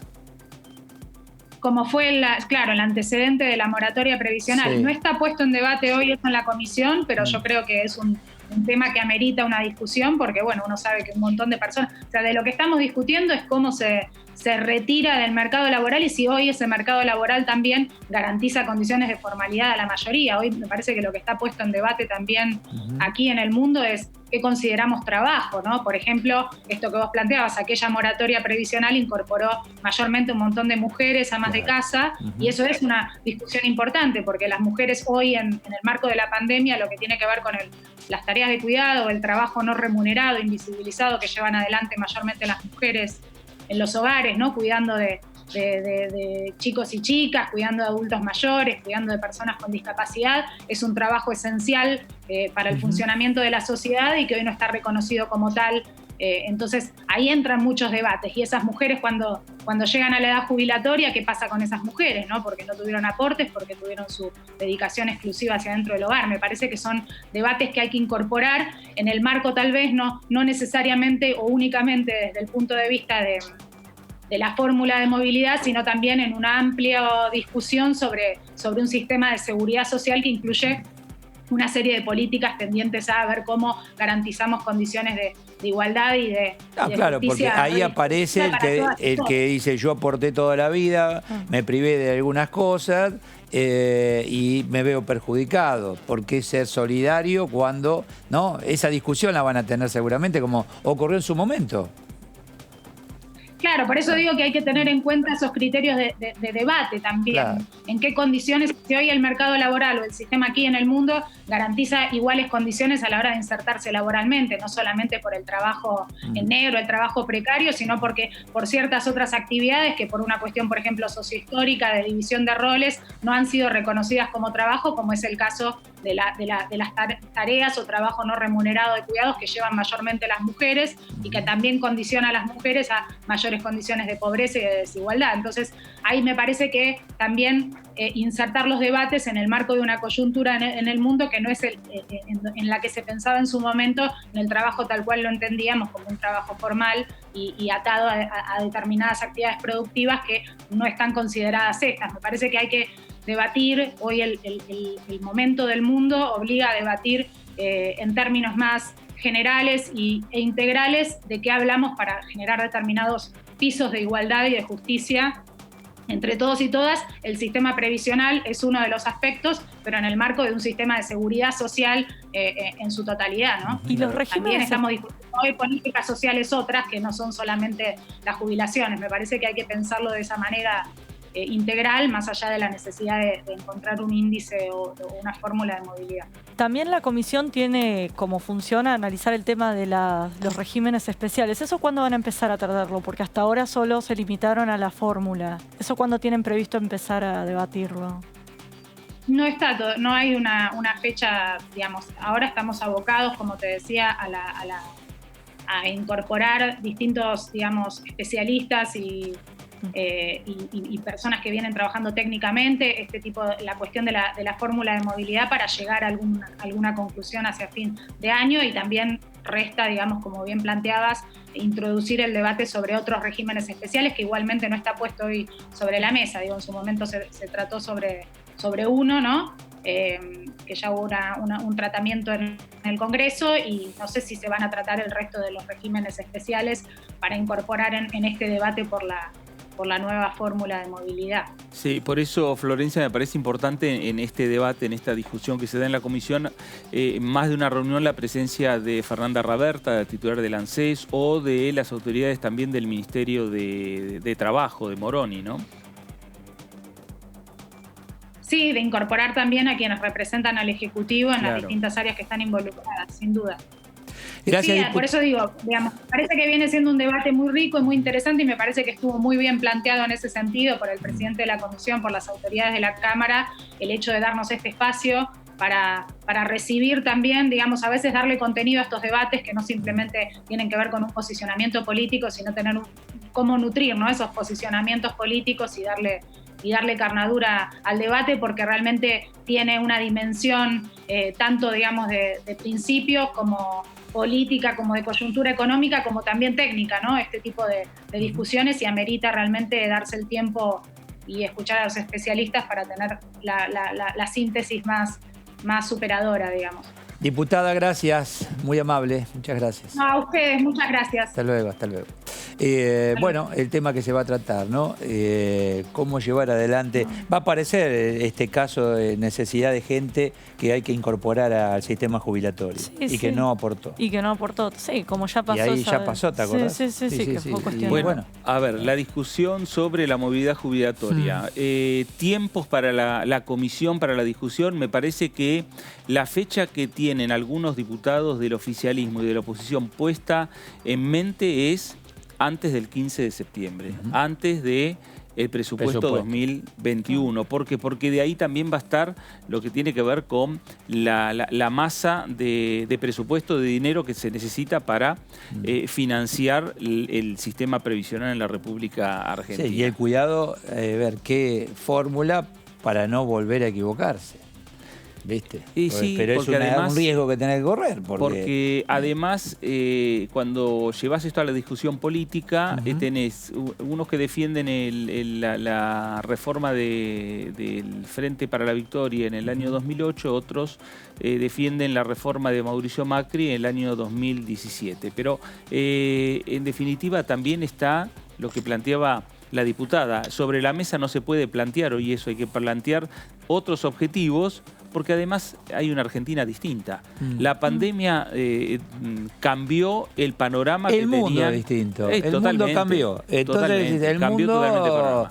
A ver, yo insisto, con otra espalda, con otras posibilidades, con margen de maniobra distinto al nuestro, con un pasado, con un presente y seguramente un futuro distinto. Pero bueno, esto es lo que nos toca a nosotros, y en base a acá están las cartas, de bueno, a ver, juguemos, empecemos. Claro, es así. Bueno, y tenés gente que hoy está fuera del sistema formal de trabajo, y vos sabés que está en aumento. Claro. Entonces, esa gente no aporta. Y mañana va a golpear la puerta y va a decir, yo merezco también. ¿Y de dónde? Bueno, por eso el otro día en una de las comisiones se planteaba esto de en vez de un sistema de jubilaciones, que sea una asignación, digamos, universal para todos, que a cierta edad cobres X monto igual para todos en vez de acuerdo a lo que aportaste y demás. Genial, si yo dejo de aportar, ya te firmo. Yo ciudadano hoy, sí, claro, porque vos sabés que muchos ciudadanos están aportando doble, aportar por relación de dependencia, aportar por responsable inscripto. Yo, vos decís, bueno, dejemos de aportar, y aportar universal más, y mañana es para todos por igual, listo, ya está, dame. Si vos sabés que igual perdés. Aportás más de los años que necesitas aportar, obviamente. Siempre, pero siempre, bueno, mucho más. Por eso, pero es un sistema solidario. Claro, ese es el tema, no es un sistema de capitalización, es un sistema solidario. Sí. Entonces, forzosamente solidario. Bueno, claro. ¿Sí? Solidario es otra cosa. Solidario, ¿vos sos solidario? Si te preguntan, ¿lo hacés solidario? No. Y bueno, pero no me queda otra. Bueno, entonces no es solidario. Claro. Solidario es cuando decís, bueno, yo solidariamente acompaño, con mucho gusto. Como no, ¿me entendés? Ese es el problema. Con algo. Bueno, y la discusión. El otro día pasaba en el cálculo que se necesitan el aporte de 16 monotributistas para conseguir una jubilación mínima. Así que es entonces, imaginen ustedes ante el panorama donde la informalidad es un hecho y se va a seguir multiplicando porque vamos hacia el camino del independiente, de la informalidad, etcétera. Bueno, entonces algo va. Eso también seguramente lo van a poner. Vamos a hablarlo con quien tenemos ya en línea, Miguel Ángel Fernández Pastores, abogado, exfuncionario de organismos nacionales e internacionales de la Seguridad Social. Hoy expuso en la comisión y lo tengo en línea. Miguel Ángel Eduardo Serenellini, mucho gusto. ¿Qué tal? ¿Cómo andan? Bien, muy bien, gracias. Tratando de entender la realidad laboral hoy con cambios y que indudablemente va a incidir en la jubilación no solo de hoy, sino de mañana, las personas de retiro, ¿no? Sí, claro. El tema de resolver el tema de la movilidad es una cuestión que resuelve los problemas. ¿Puede bajar el volumen del televisor, Miguel? ¿Puede ser? A ver, un segundito, sí, se está acoplando y es importante. Pero, ¿entendés? Porque vamos modificando la situación laboral. Es un hecho, esto va solito, esto nadie lo impulsa, es solo. ¿Y mañana qué hacemos? Sí, la pregunta es si alcanza con modificar la fórmula o tenemos que ir a un debate mucho más Me parece que es más profundo, de fondo. ¿Sabes que creo que sí? Es de fondo. Esto universal. Estoy de vuelta. Puede ser. Ahí está de vuelta. Bueno, ahí está. Muchas gracias, pero así nos entendemos un poquito mejor. Bueno, sí, nos contaba. No, decía que la movilidad jubilatoria, por un lado, pone justicia en términos inmediatos y además proyecta hacia el futuro, ¿no? Permite a la gente saber qué es lo que va a pasar con ellos y cómo van a proteger sus ingresos. Así que es un tema de enorme trascendencia en materia de seguridad social. Y con un ámbito laboral cambiante como el de estos tiempos, donde hay mucha gente en la informalidad, aquellos que van, es para mañana cambios a resolver. Sí, en realidad, para aquellos que ya están dentro del sistema funciona bien la movilidad. Para aquellos que no están en el sistema, hay que resolver esos otros problemas, que es el problema de la inclusión. Durante lo que va del siglo se aplicaron algunos programas que fueron fundamentalmente los programas de inclusión jubilatoria, las moratorias para discapacitados y otras cosas que favorecieron muy fuertemente la inclusión. Pero el objeto de la fórmula de movilidad es darle seguridad jurídica a todos aquellos que han logrado estar incluidos, de que no van a perder contra la inflación, que no van a perder poder adquisitivo y que incluso si la economía funciona adecuadamente van a ir creciendo al compás que vaya creciendo la economía. Ese es el sentido de la fórmula de movilidad. El tema es cuando no hay para repartir, ¿no? Cuando la economía no tiene ese crecimiento. Ahí está el desafío. Sí, lo que hemos propuesto hoy en la Cámara, y creo que va toda la tendencia en ese sentido, es de hacer una movilidad que reconozca, por un lado, los ingresos provenientes de la recaudación y por el otro lado lo que corresponde al índice de salarios. Esto en sí mismo le da capacidad al Estado, porque en definitiva la recaudación es algo que se recibió el Estado efectivamente, y los salarios es algo que se mueve al compás de la economía que está funcionando, así que esto no le perjudica. Es cierto también que cuando alguien utiliza índices de estas características, lo que ocurre es que la fórmula sigue el ciclo económico. Si nos va mal, a aquellos que son beneficiarios del sistema de seguridad social, también les va muy mal. Entonces la propuesta que hoy se trabajó es la posibilidad de crear lo que se llama un fondo anticíclico con el fondo de garantía de sustentabilidad. Es decir, que si esa fórmula por producto de la crisis económica da negativo, que el fondo de garantía aporte los recursos necesarios para alcanzar un nivel razonable de distribución del ingreso, y después, cuando la fórmula da muy en positivo, que la gente reintegre esos recursos al sistema para que la próxima crisis tengamos que repartir. Claro, doctor, ¿cómo le va? Fernando Fraquelli saluda. El ejemplo que usted está señalando. Muy bien, muy bien. El ejemplo que usted está señalando, que es lo que planteó en la comisión, es lo que se está viviendo en estos momentos. Es la fórmula que tendría que aplicarse ahora para este momento de pandemia, este momento de crisis tan profunda que tiene el mundo y que tiene obviamente la Argentina. Sí, la idea es tratar, si se llega a tiempo, tratar de que se aplique en el mes de septiembre, que sería el mes que corresponde a su aplicación. Eso cubriría el bache porque toma los últimos 6 meses, es decir, toma del 1 de enero al 30 de junio y con eso se empezaría a mejorar la situación.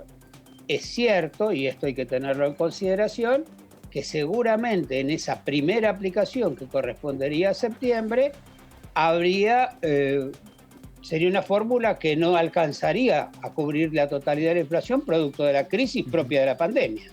Entonces lo que se está pensando es darle la facultad al Poder Ejecutivo para que esa diferencia entre lo que la fórmula da y para que no haya pérdida de poder adquisitivo lo pueda otorgar el Poder Ejecutivo en forma directa, compensando créditos pasados o créditos futuros. ¿Solamente con ese fin, ese fondo, o se puede utilizar para otro fin? El fondo no es el fondo de garantía entero, sino es parte del fondo de garantía, actuaría como un fondo anticíclico. Okay. El resto del fondo seguiría como fondo que es actualmente.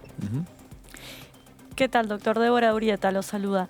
Más allá del diseño de una nueva fórmula, ¿qué otros cambios considera que se debería hacer dentro del sistema previsional? Yo creo que hay un cambio que es el principal, que yo propuse hoy en la comisión, que creo que hay que revisar, que es el sistema judicial. Yo creo que el sistema judicial se ha ido de madre, está muy complicado, creo que se demora muchísimos años en tramitarse un beneficio, y yo ponía como ejemplo que cuando uno está jubilado y reclama una actualización de haberes, es posible que pueda tener la paciencia de soportar los 10 años que demora. ¿Por qué? Porque en definitiva él está cobrando, ya está en su realidad económica lo que está cobrando, y en definitiva sabe que algún día va a cobrar algo que le permitirá hacer un gasto especial o darse un gusto en particular o lo que sea. El problema es que ese mismo sistema judicial funciona, por ejemplo, cuando a una persona le faltan 3 o 4% para obtener una jubilación por invalidez. Y entonces ese no cobra absolutamente nada y sin embargo tiene que esperar 10 años para que le reconozcan el derecho. Ese no tiene ninguna posibilidad de esperar esos 10 años, porque si los espera se muere en el camino. Entonces yo creo que ese tema hay que resolverlo lo antes posible. Sé que hay una muy buena vocación en ANSES para trabajar este tema. Yo creo que así como se le da hoy la prioridad al tema de de la movilidad, la siguiente prioridad debería ser un cambio en el sistema de justicia que sea más dinámico, que alcance la posibilidad de dar respuesta a la gente de otra manera y además, y quizás esto es lo más importante todavía, que no sea clasista, porque no es lo mismo para una persona que gana 100.000 pesos por mes aguantar el tiempo que sea necesario que aquella persona que gana 20.000. Obviamente sus situaciones son bien distintas. Las posibilidades de conseguir un abogado, una persona que gana 100.000 pesos, son mucho más rápidas que la que puede conseguir una persona que gana 20.000. Es decir, es una justicia que termina siendo clasista y yo creo que eso hay que revertirlo. Ahora, y los tiempos también revertirlo, es cierto, porque no es lo mismo 10 años a los 40 que 10 años a los 70. De espera, digo, ¿no? Claro. Eso es clave también. No. Claro. Ahora, y eso, doctor, ese cambio, ¿se necesita una nueva ley? ¿Se necesita digamos, una resolución del Congreso? ¿O son temas que se pueden hacer gestiones con la Corte Suprema para humanizar, por ejemplo, lo que tienen que resolver los jueces? Yo creo que lo primero que se necesita es una decisión política de avanzar en este tema, como en general ocurre. La segunda cuestión es una decisión parlamentaria. Sin duda, la estructura judicial, así como va a venir la reforma del Poder Judicial en ley esta semana, seguramente el presidente ha dicho que le va a enviar y suponemos que así va a ser. La forma de modificar esta realidad es esa también. Tomar la decisión política y modificarla por ley. Yo creo que es posible, es mucho menos complejo que otras partes de la cuestión judicial. No es que hay que cerrar tribunales, ni echar jueces, ni nada por el estilo. Lo que hay que hacer es ordenarlo, porque realmente en el tiempo se ha ido de madre. Esa es la realidad. Claro. Miguel, gracias por estos minutos, muy amable por su tiempo. Gracias.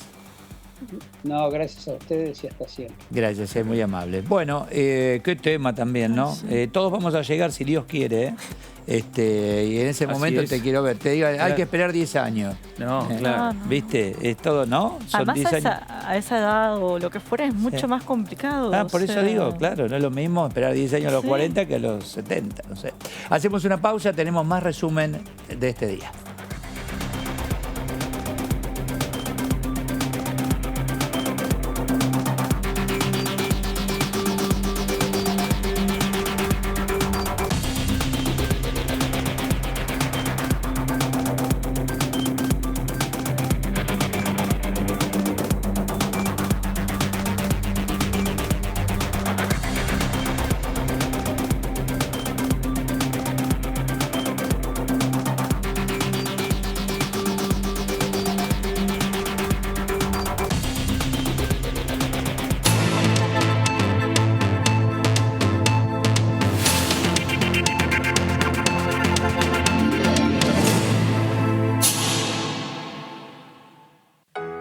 Sos vos. Hoy decidiste no quedarte en casa y pusiste en riesgo de contagio a 3 personas más. Ahora Juli, Fabi y Rubén tampoco se quedan en casa y pueden llegar a contagiar a 3 personas más cada uno. Esa es la forma en la que crece la famosa curva de la que todos hablamos. Quedándote en tu casa, evitas contagiar a muchas de estas personas y la curva baja. Así nos permitís preparar el sistema sanitario para atender a los contagiados y contagiadas. Quédate en tu casa. Argentina Unida. Argentina Presidencia. Toda la actividad parlamentaria de la Cámara de Diputados. La cobertura del tratamiento político de leyes. La opinión de los protagonistas. El día a día de los diputados y diputadas de la Nación. DTV, el periodismo en el Congreso. De lunes a viernes.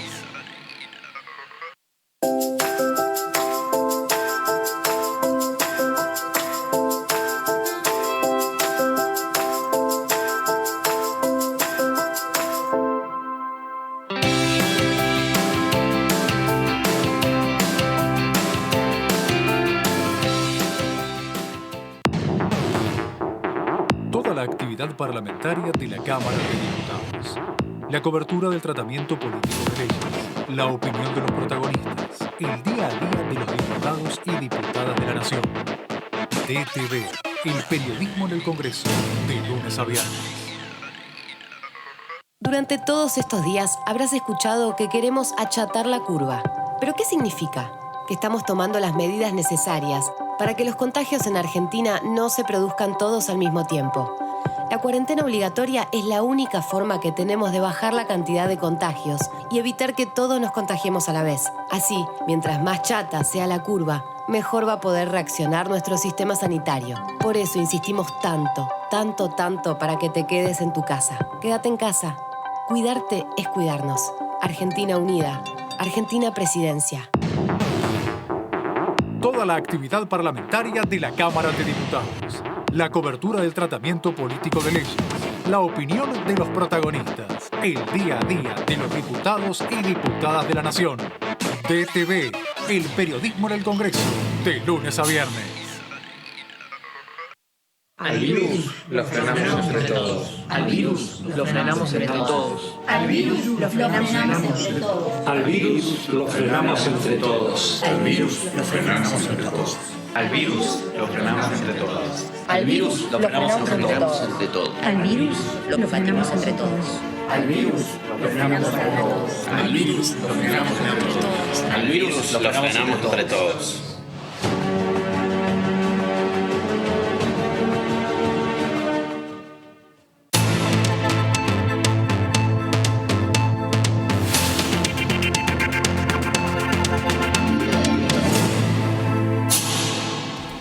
Bueno, allí tenemos imágenes del Congreso de la Nación desde la plaza de los dos congresos, a esta hora en plena ciudad de Buenos Aires, allí avenida Entre Ríos y Rivadavia. Bueno, la actualidad legislativa, las principales noticias del día están aquí en Diputados TV, el resumen, y ahora los datos que llegan desde el Ministerio de Salud de la Nación tienen que ver con los datos vespertinos en cuanto a los nuevos contagios en todo el país de esta COVID-19, de este nuevo coronavirus. 4.890 nuevos casos, en total ascienden a 167.416.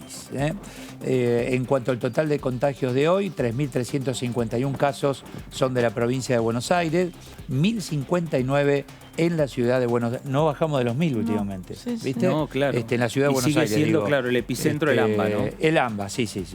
Total. Personas fallecidas, 121 en todo el país, 2.959, 56, perdón, en total, 2.956 en total. Estos son los números.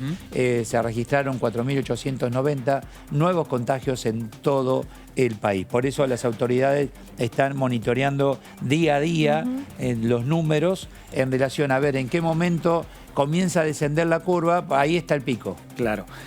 Y en una semana, no hay forma de saber cuándo es el pico. En una semana en la cual se tienen que tomar decisiones desde el punto de vista político respecto a cómo va a seguir la cuarentena. Recordemos que la cuarentena se extendió hasta el próximo 2 de agosto, que por lo general esto va a ser anuncios el día viernes, jueves, viernes de esta semana. Puede haber reunión entre el presidente Alberto Fernández, el gobernador de la provincia de Buenos Aires, Axel Kicillof, Horacio Rodríguez Larreta, el jefe de gobierno de la ciudad, tomar decisiones respecto al tema de la cuarentena, las aperturas que se están haciendo en la ciudad, más en la ciudad que en la provincia de Buenos Aires. Querrán cerrar algunas de las actividades o no. Algunos dicen la provincia de Buenos Aires está más difícil, ¿no? Cercano a querer dar marcha atrás en algunos casos que la ciudad de Buenos Aires. Bueno, son las discusiones que se van a dar a lo largo de esta semana. Los controles, honestamente, en cuanto a auto, muy relajados. Te diría prácticamente nulo. Pero desde hace tiempo. En autopistas, sí, desde pero hace tiempo. Esta semana, hoy ya directamente, y lo que se plantea, no digo pase, pero casi. Y lo que se plantea es que lo más, por ahí habría que prevenirse el tema de las reuniones sociales, familiares y demás, no tanto la actividad productiva. Hay que tener mucho cuidado. Los epidemiólogos y los médicos, los especialistas, lo que estuvieron señalando en los últimos días es esto, el tema de las reuniones familiares. Al abrirse la cuarentena, es como en el inconsciente de ahora cada podemos. uno de nosotros decir, bueno, esto ya se terminó. Claro, pero no. No, y la pandemia está todavía. Vamos a escuchar al doctor Marcelo Alac, esto es lo que nos decía.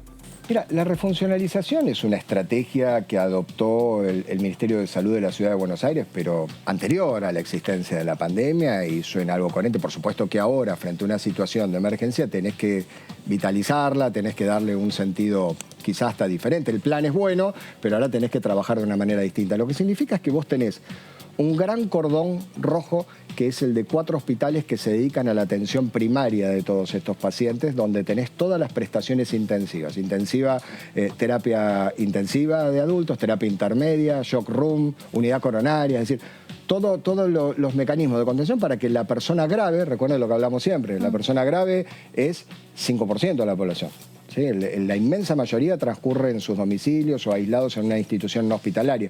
15% requieren internación y un 5% son los que van en estos núcleos. Y esos son los 4 hospitales que se definieron en su momento, tratando de hacer como un anillo de la Ciudad de Buenos Aires: el Santoyani, el Fernández, el Argerich y el Muniz. Estoy tratando de imaginarme el plano de la capital. Esos son los de anillo rojo. Después tenés los de anillo amarillo, que son otros hospitales que, ahí ya las terapias tienen que contar con terapia intensiva y terapia intermedia, pero ya no tenés un shock room COVID, dedicado a COVID, ¿no? Es decir, justamente para esto, y ni tampoco tenés una unidad coronaria dedicada a COVID, ¿sí? Es decir, ese anillo es el Pirovano, el Álvarez, no me acuerdo, el Tornú, el Durán, el Ferrer, esos son los... Y después tenés otro grupo, el tercer grupo, que es el verde, que es el que tienen unidades intensivas. Lo cual no quiere decir que no sean hospitales funcionales. Ahí está el Pirovano, el Rivadavia. Bueno, no es que no sean funcionales para otras patologías, simplemente que se trata de priorizar hacia qué hospital direccionas al paciente. Bueno, hoy, viste, los lavaderos de autos están funcionando. Claro. Todo, por suerte, con mucho trabajo. Moves filas para poder lavar el coche, todo está bárbaro. Bueno, llegás al lugar, el café está cerrado, vos podés tomar el café y en la vereda tenés las mesitas separadas, tenés hasta carpas, viste, en algunos lavaderos, ¿no? Una mesita y vos tomás el café mientras esperás. Los muchachos lavando el vehículo con el tapaboca, con la careta de plástica, y pobre, debe ser incómodo. Y te vas adaptando. No, fuiste, pagaste, saliste, punto, se terminó la historia. Bueno, qué sé yo. Y así vamos a seguir así por un largo tiempo. Sí, por el bien de todos, ¿no? El diputado Mario Leito, Frente de Todos por Tucumán, también nos decía lo siguiente en relación al tema. Ya hace aproximadamente 15, 20 días en donde se ha flexibilizado prácticamente en un 85% la cuarentena en Tucumán, con muchísimas actividades de todo tipo. Acá solamente tendrían que volver el tema, el trabajo en la administración pública, el tema de los colegios, con lo que estoy significándole que acá se levantó todo lo que es el tema del comercio, hasta la actividad deportiva, primero individual y luego en conjunto de grupo, estaba flexibilizada, con lo cual un equipo de básquet, de rugby o de fútbol podría entrenarse fácilmente sin ningún tipo de inconveniente. Hubo un trabajo más que importante del gobierno de la provincia de Tucumán, creando las condiciones en el supuesto caso de que de alguna manera explote el tema de la pandemia en la provincia. Y así fue que la cantidad de camas que teníamos al inicio de la pandemia, que era aproximadamente 2.000 camas disponibles, se multiplicó, se aumentó a 4.000 camas, con lo cual estábamos creando la infraestructura necesaria para tratar de atender, en este caso, si se lo precisaba. Ese es el tema de las camas, en terapia intensiva. Está hablando de Tucumán. Bueno, ustedes saben lo que ha pasado en Chaco. Bueno, acá en la zona del AMBA, ahí está entre 65 y 70% de ocupación, pero no hay director médico que no, cuando exprese, se le pregunta sobre las camas en terapia intensiva, estoy preocupado. No solo en cuanto a la cama, sino el personal que está dedicado a la atención de ese tipo de pacientes. Que no recuerdo ahora qué hospital, pero en uno tuvieron coronavirus y quedaron sin equipo. Claro. Por eso lo que plantean el otro día de las vacunas, que era primero que tenés que vacunar es al personal de salud para que no pasen estas cosas. Bueno, parece que hablando de vacunas, a partir de agosto las pruebas ya se pueden hacer en la República Argentina. Sí, hay varios anotados. Hay 15.000 voluntarios, lo dijo Rossi, 15.000 voluntarios que dice, acá estamos, prueben con nosotros. Bueno, es un buen dato. A partir de agosto cuándo llegaría. Bueno, creo que son 2 dosis y lleva unos días. Bueno, ahí está, por lo menos tener los voluntarios para probar las vacunas en distintas zonas del mundo. Y otro tema que lo hablábamos el otro día acá, creo que con el otro equipo, del total de infectados en el mundo, solo 4 países tienen el 50%. Estados Unidos, Brasil, y después creo que es China, obviamente, y otro más que no recuerdo, pero la India, bueno, ahí están los 4. Wow. En esos 4 países tenés el 50% del total. Ahora, fíjate este virus caprichoso, ¿no?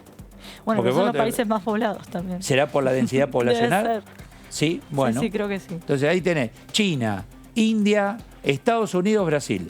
Brasil, San Pablo. Claro. De ahí tenés Estados todo San Unidos Pablo. Y más Brasil me parece que también tiene que ver cómo encararon esta pandemia, ¿no? También me parece que por algo son los países. Porque, claro, pero fíjate que empezó en Nueva York. Ahora California también, bueno, Florida también tiene lo suyo, y ahí se cae la historia de cuidado con el frío. O estamos hablando de gente que está disfrutando del calor y de la playa. Sí. Ahí quedó mucho más en manos de los ciudadanos elegir si se acuarentenaban o no. No fue tan... Ajá, lo dejaron así a responsabilidad. Era por estado. Es como que la actividad del país continuó. Claro. Y en el medio, mientras circulaban la gente por los shopping o por cualquier establecimiento comercial, circulaba el virus de la mano. Iba sin problema. Bueno... En relación a este tema, el diputado Nicolás del Caño nos contaba lo siguiente aquí en nuestros estudios. Hay, por un lado, un aumento de los casos y que eso evidentemente también está golpeando en sectores populares que viven en condiciones de hacinamiento por problemas estructurales que se arrastran gobierno tras gobierno, ¿no? Más de 3 millones de familias que tienen condiciones de viviendas precarias o que viven en villas, en asentamientos, para no decir los que viven directamente en la calle, ¿no? 3 millones de familias en Argentina y la mitad, 1,5 millones, en la provincia de Buenos Aires. Creo que obviamente acá hay un problema que se viene planteando, nosotros al menos lo veníamos planteando desde un comienzo, que era cómo unir salud y economía, es decir, tomar medidas que afecten los intereses de los grandes grupos económicos, de los especuladores, para beneficiar a muchos sectores de trabajadoras y trabajadores que no tienen, por ejemplo, un empleo formal, que trabajan o viven del día a día, de lo que pueden hacer en el día con su laburo, y que entonces a esas personas había que garantizarle un ingreso de emergencia. Tampoco es algo que alcance el 100%, pero nuestra propuesta era, con un impuesto a las grandes fortunas, otorgar un IFE o salario de cuarentena de 30.000 pesos a esas personas. ¿Para qué? Para que pudieran realizar el aislamiento, la cuarentena, ¿no? Entonces, obviamente, si hay personas que no pueden hacerlo o que conviene que no lo hagan en su casa, que lo puedan hacer en un lugar donde estén seguras las personas que tienen alrededor y que esas personas también tengan condiciones, bueno, está bien que se haga. Ahora, el problema, creo, o el núcleo central de la problemática que estamos viviendo hoy tiene que ver con eso, una flexibilización que se hizo de la cuarentena en el pico de los casos, ¿no? Lo cual contradice todo el discurso que venía teniendo el gobierno hasta ahora, ¿no? ¿Y eso por qué se hace? Me parece a mí por ceder permanentemente a lo que es el lobby de los grandes grupos empresarios, los grandes grupos económicos. Bueno, acá está claro, ¿no? El tema de aquellos que viven en la informalidad y el día a día, bueno, acompañarlos, ¿no? Claro. En este momento. Sí, obvio. Eso es una de las premisas necesarias, mucho más en este momento. Sí. Bueno, por ese sentido también se largó el IFE, se lanzó el IFE para ese sector que no tiene un ingreso formal y demás, pero bueno. Vamos a ver un tape en relación a Mila Montaldo, es coordinadora de todo lo que tiene que ver con Punto Género, es el programa del domingo aquí en nuestro canal. Bueno, habló sobre el tema género en la justicia. Viste que hay, bueno, en la justicia hay tantos puntos a tener en cuenta. Fíjate lo siguiente, esto se decía el domingo aquí en nuestra pantalla.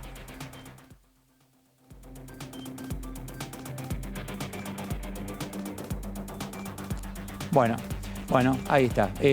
Tratan la necesidad en relación al tema relacionado con la justicia y el tema género, ¿no?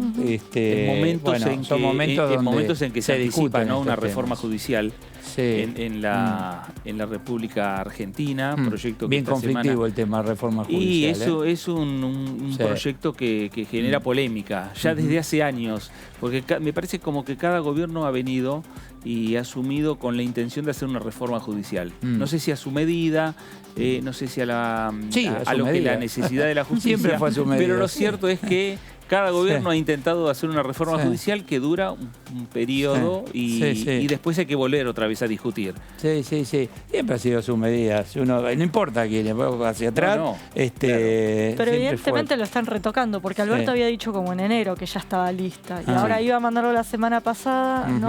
Supuestamente va a estar lista para el miércoles. Claro, lo van... Bueno, hablando de justicia, que me queda poco tiempo y quiero escuchar un poquito a la diputada Carolina Moisés, de Frente de Todos de Jujuy, el tema relacionado con los médicos, el trabajo, todo lo que tenga que ver con la salud y poner un límite en relación a las sanciones penales. Es un proyecto que lleva adelante Carolina Moisés. Carolina, Eduardo Serenellini, gracias por atendernos.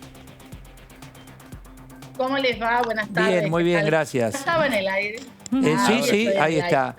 Vimos todo lo que estaba haciendo, diputada, así que está todo bien. ¡No! Sí, vimos todo. Bueno, ¿de qué se trata? Tratando de buscar la luz. No, está muy bien, está todo muy bien. Bueno, ¿de qué se trata, por favor? Eso pasa con los Zooms. ¿Cómo le va? Bien, muy bien, gracias. Muy bien. Bueno, el tema relacionado con limitar la responsabilidad penal a médicos en relación a las acciones durante la pandemia me parece bien ajustado a estos tiempos, está claro, ¿no, Carolina? Sí, así es. Ha sido un proyecto que hemos presentado ya hace un tiempo atrás, un poco previendo que esto podía pasar cuando empezaron las primeras denuncias y las primeras situaciones en Córdoba y en Capital Federal. Pensando en que la verdad es que tenemos que cuidar a los médicos, pero en términos reales y concretos. En este caso están en la primera línea de riesgo, están atendiendo a los pacientes dentro de una situación extremadamente peligrosa, donde corren el riesgo de ellos, y no es solamente los médicos, ¿no? Todo el personal sanitario, anestesistas, terapeutas, que atienden la situación COVID. Entonces, en esto la verdad que el detonante fue una reunión que tuve con Omar Sued, que es el presidente de la Sociedad Argentina de Infectología, al cual le consulté justamente dentro de la agenda de problemas que iban apareciendo, y surgió ¿no? El riesgo de los médicos con respecto al Código Penal y a la penalización con la negligencia, con el abandono de persona, con estos artículos que de alguna manera lo que nosotros buscamos con este proyecto es que no se apliquen de la misma manera o con el mismo criterio a los médicos y personal sanitario que atienden el COVID.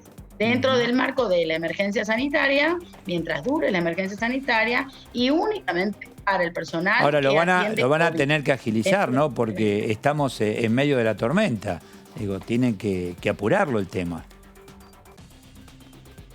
Sí, es lo que estamos tratando. Nosotros lo que proponemos en el proyecto es la modificación de los artículos 102, 106, 202 y 203 del Código Penal. Los proyectos han sido girados a la Comisión de Legislación Penal y de Salud. Ambos presidentes están dando lectura y analizando el proyecto. Hemos recibido el apoyo de todas las sociedades que representan a los distintos actores del sistema sanitario, apoyando esta iniciativa parlamentaria. Todo ese material con todas esas expresiones y con mucha información valiosísima de la realidad por la que se está pasando, han sido derivadas a ambas comisiones para que tengan en cuenta la voz de los actores de manera directa. A mí me parece que todos los proyectos parlamentarios tienen que tener la voz y la participación de los actores a los cuales queremos proteger o a los cuales queremos normalizar, digamos. Y en este caso ha sido mucha la participación y la repercusión en cuanto a estos actores, y yo incluso antes de presentar el proyecto había consultado a varios médicos especialistas y también a abogados penalistas, porque como sería una modificación al Código Penal, hemos tenido la participación de médicos, de abogados, digamos, que han formado parte de que podamos presentar el mejor texto posible. Está claro. Diputada, tengo que cerrar el programa y no quería cerrar sin escucharla porque nos parece, como todos los temas, pero es un tema relacionado con la salud y bien importante escucharla. Gracias por estos minutos, muy amable. Muchas gracias a ustedes y seguramente nos podremos comunicar nuevamente cuando ya esté en tratamiento en las comisiones. Seguramente, así va a ser, así va a ser. Muchas gracias. Gracias. Muchas gracias a ustedes. Saludos. Gracias. Tengo la agenda de los próximos días, actividad aquí en la Cámara de Diputados. Ahí está, como hacemos cada programa antes de cerrar. Mañana martes 28 a las 11 horas, Comisión de Presupuesto y Hacienda. Llega el momento, ¿no? De esta reunión bien importante, tratarán los proyectos de moratoria Sale el y el dictamen, de modificación. El o los dictámenes. Exactamente, el modificación del presupuesto para el año 2021, ¿no? Así es. 2021. A las 15 horas, mañana, Comisión, Acción Social y Salud Pública, reunión informativa sobre la situación actual de la pandemia. Fue invitado el doctor Esteban Liftit, médico especialista en clínica médica y medicina sanitaria. Mañana a las 15 horas. El miércoles a las 11 horas, Comisión de Asuntos Municipales. Y ahí tenemos la actividad, por lo menos de aquí hasta el próximo miércoles. Gracias. Chau, gracias, Débora. Buenas noches. Chau, Fernando. Chau, gracias. Que pasen el mejor de los momentos. Chau, gracias.